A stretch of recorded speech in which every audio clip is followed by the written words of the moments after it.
The Tide and the Tigers back on the field this Saturday. We think we got Joe Hunk on the line from 97.7 ESPN, The Zone in Huntsville, Alabama, to talk Bama and Auburn. Joe, how's it going today? Oh, it is going fantastic, man. It's finally about 50 degrees in Huntsville, and it's starting to feel a little bit like winter and fall. So I'm extremely excited. I'm glad that you threw the maybe in because we still have no idea if either of these games are going to take place. We're more inclined to say that Alabama Kentucky is going to happen this weekend. Auburn Tennessee, not so much. We really don't know if that's going to happen because Tennessee's game last week got canceled, but Texas A&M postponed is the word that they're wanting to use right now. That has to do more with what was happening with Texas A&M and with Auburn.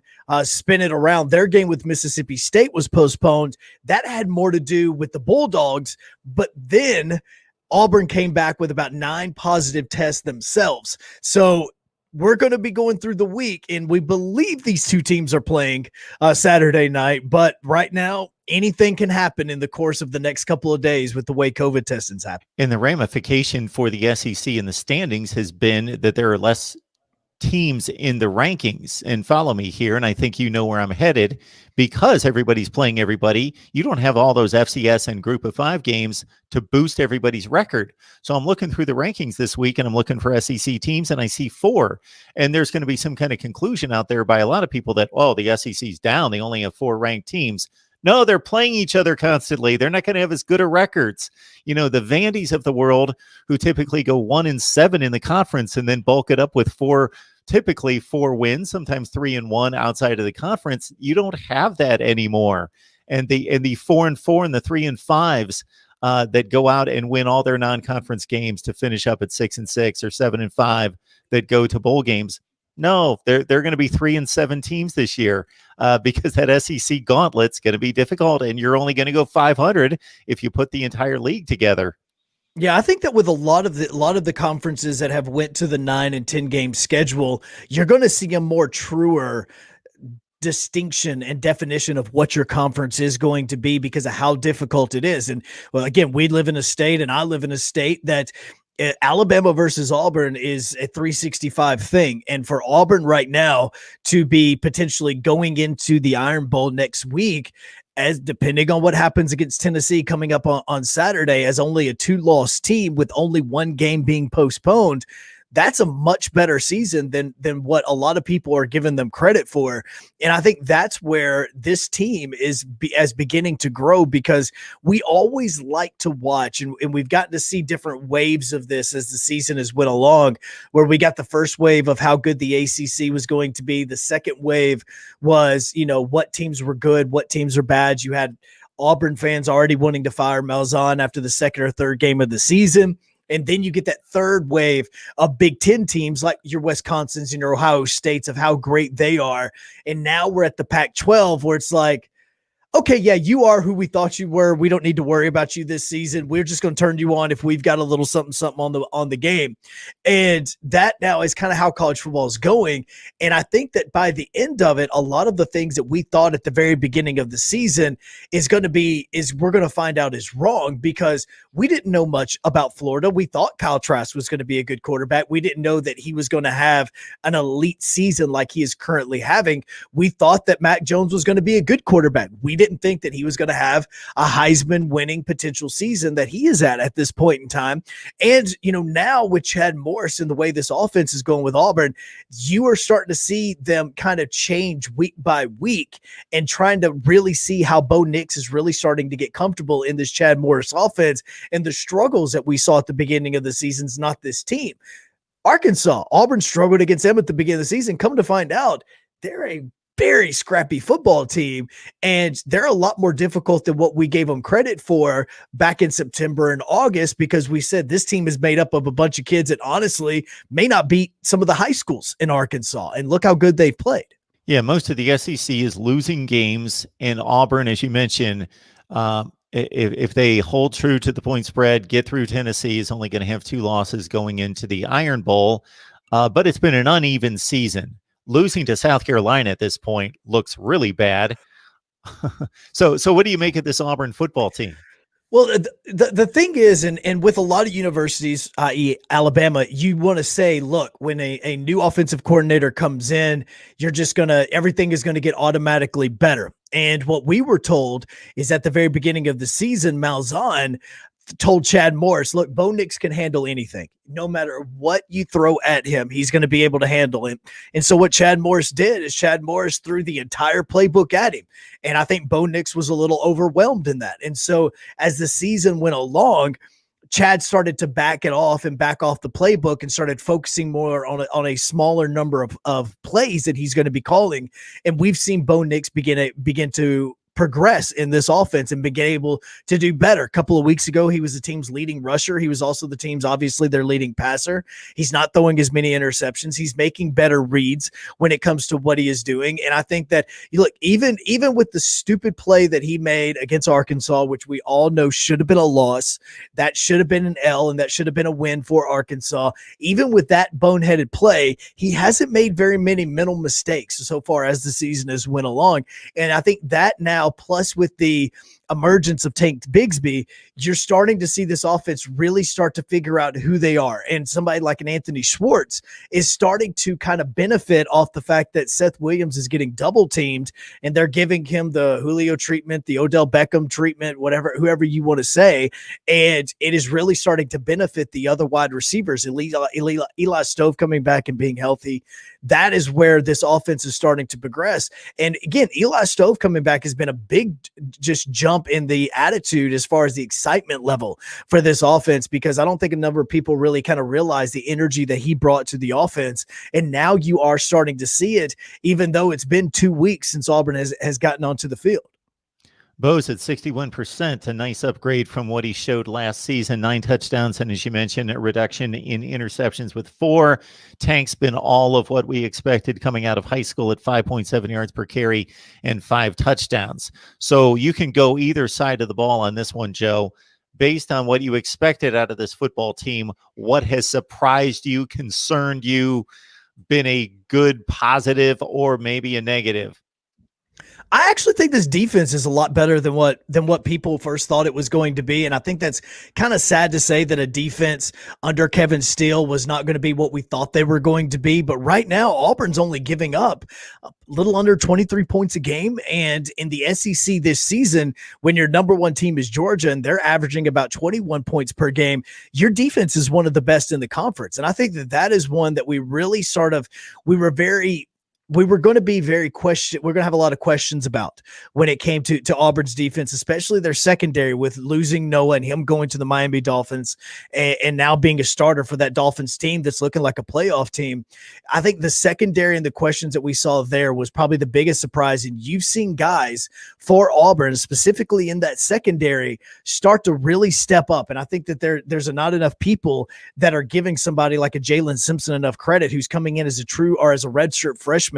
And he's been able to step right in. He got that starting role over Marco Domino, and many people thought him as a JUCO transfer was going to be the one that was going to get the start right across from somebody like a Roger McCreary, and instead it was Jalen who won this as a redshirt freshman, and he's been fantastic. He was great against Kentucky. He missed a couple of games due to injury, and you saw that secondary start to struggle. And now with him back in the lineup, and they're getting him more reps as he's getting back into game shape, that secondary is becoming a very good one. And, not so much with what we're going to see this weekend against the Tennessee Vols, but I really think that seeing somebody like Jalen going up against that Alabama wide receiving crew is really going to see how far he's progressed. And if he's able to slow down the Alabama secondary, because it's going to be up to him and Roger McCreary to stop that Alabama offense when it comes to the passing attack. If they can do that, then Alabama is that offense is going to struggle a little bit next week. Do I expect that to happen? No, because I expect Alabama's offense to be just what it's been over the course of the last few weeks. But Jalen Simpson, as far as what Auburn has wanted him to be, has been plus way more than what anybody expected. MarkRogersTV, the voice of college football, breaking down the game we all love each and every day with the best bloggers, broadcasters, and writers in the industry. Discussion, debate, analysis every day. Hit that like button. Of course, subscribe right here. Hit that bell for the notifications. That way you know we're going live. Joe Hunk, 97.7 ESPN, The Zone in Huntsville, joins us on a regular basis. All right, Joe, that Tennessee hat that you've got on, you could probably put a roller coaster on there as well. Things change quickly in college football. So they lose to Georgia State and BYU out of the gate last year, and Jeremy Pruitt's halfway out of town, according to a lot of people. Then they turn it around. They have a great finish, albeit against the weaker part of the schedule. They beat Indiana in a bowl game. Everything's good. Great recruiting class again from Jeremy Pruitt, because that's what he does well in addition to defense. They come into this season 2-0. They're leading Georgia at halftime. Since then, 4 consecutive losses, get shut out by back down the roller coaster. I think Jeremy Pruitt's showing us in modern football, quarterback's always been the most important position, always. But with these teams scoring 1 million points out there, you have to have that guy, and they're not finding that guy at Tennessee right now.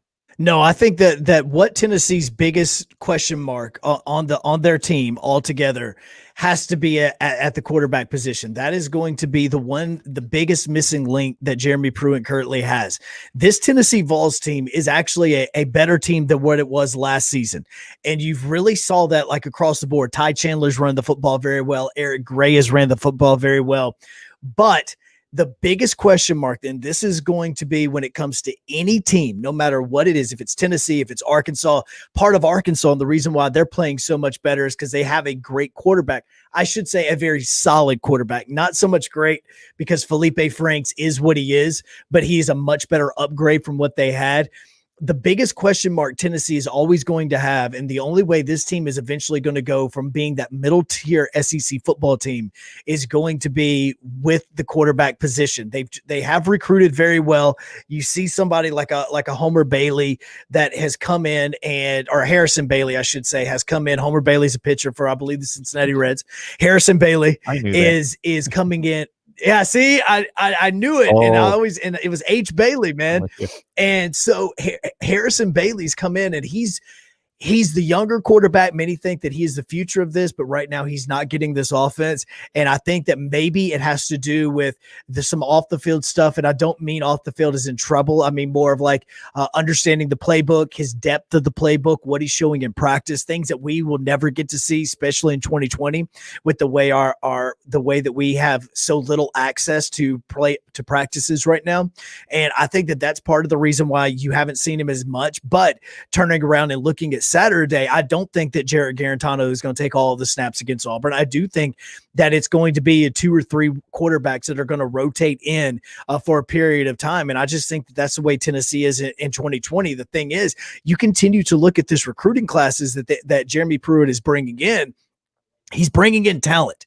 Now he needs to bring in difference makers. There's a big difference. And I think that not enough people understand that when it comes to the recruiting, there's a big difference between the number 8 team in the country recruiting and the number 2 team in the team or in the nation recruiting. When you can look at those 6 spots, that may only be 1 player. It may only be 2 players, but those are a lot of times 2 big 5-star game-changing players for your team.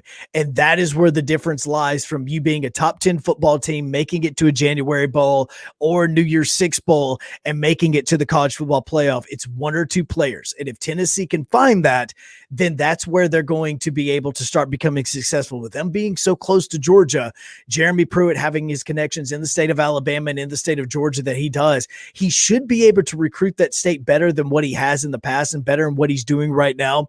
That's where he's going to have to go and start to find those difference makers and make them realize, look, you're going to get at least 1, maybe 2 games in the state of Georgia every other season. And one of those we plan on being the SEC championship. And that should be enough reasons for them to want to drive up to Knoxville, because Knoxville is not that far from the state line of Georgia. They just have to be able to make it where that team is going to be sexy enough. You've got to improve your facilities. We talk about the facilities race so often, and a lot of times we don't really hear about what Tennessee's doing from a facility standpoint. And so I think that that's going to be another thing in it when you're trying to go get Georgia, and Georgia's going over, and these athletes are going to Athens and they're seeing what the Bulldogs are doing, which, by the way, is also just a quarterback away from going from a great football team to an elite football team. Those are your big differences. It's not going from, oh, well, he's the number 10 recruiting class. Yeah, but there's a big difference in that number 10 recruiting class and that number 2 and 3. And it all comes down to 1 or 2 5-stars that you get to choose your team over another one. That is not a place where you want to be second best. And teams like Tennessee and Auburn are coming in second to Alabama, Georgia, LSU, and others. Take that information that Joe's laying down, go to the recruiting rankings. Just don't go to 1 year. Take a collection of 4 or 5 years.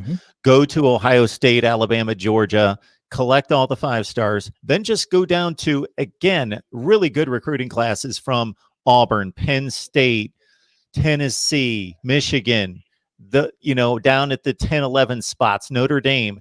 Collect all the 5-stars over 5 years. You're going to see a difference. And again, I'm telling people, don't go to the aberrations of, not all the 5-stars panned out. And yes, you can grab Baker Mayfield as a 2 or 3-star and he became a superstar. Yes, go to the collection of the players. You're going to see a difference. And that's where the game changers are typically. Well, a lot of times people want to look back at certain universities and they want to ask this question, well, why isn't this university any good anymore? And people want to forget in short-term history, some of the players that were on certain teams. You go and you look at Missouri and the players that they had when Missouri was making the run to the SEC championship. And I don't mean, 2015 or 14, whenever they really got destroyed by Auburn, or not Auburn, but Alabama.